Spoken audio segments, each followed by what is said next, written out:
le fond, les produits sanguins vont arriver au laboratoire de transformation des produits sanguins, à l'accueil.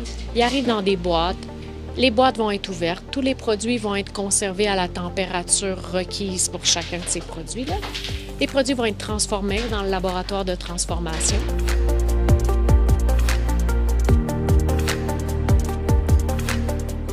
Ensuite, vont être entreposés dans les aires de quarantaine et d'entreposage aux bonnes températures.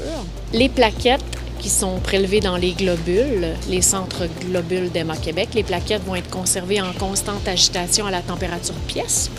Les culots sanguins, après avoir été extraits du sang total, vont être conservés à 4 degrés pour la durée de la vie du produit, qui est de 42 jours. Les plasmas, eux, vont être conservés à moins 25 degrés. Les plasmas sont bons pour une durée de 1 an. Fait que nous autres, on les congèle comme ça. Après ça, on va les ranger dans des bacs comme ça parce que sinon, on n'aurait pas de place. C'est pas si grand. Fait que regarde, ça met des produits qui sont en attente, même chose que tantôt. Quand les résultats vont être sortis, complètement négatifs, ça va être transfusé à quelqu'un. Ça s'en va à l'hôpital. Mais là, pour le moment, il est en attente. On est en aire de quarantaine actuellement. On attend de savoir que le don est qualifié avant de pouvoir le transférer vers la zone finale. Les produits vont être étiquetés final pour permettre la distribution vers les hôpitaux.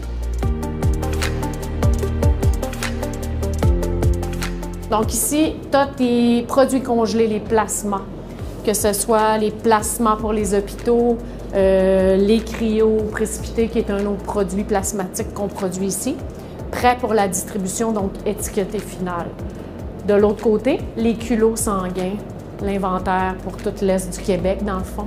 Donc, quand les hôpitaux commandent, on va aller voir l'expédition tout à l'heure, aux gens de l'expédition, les gens vont venir prendre la commande selon les groupes sanguins qui sont commandés selon les critères importants, vont venir préparer ça, mettre dans des boîtes, envoyer aux hôpitaux. Pouvez-vous nous dire combien à peu près de commandes par jour on reçoit ici au centre d'expédition?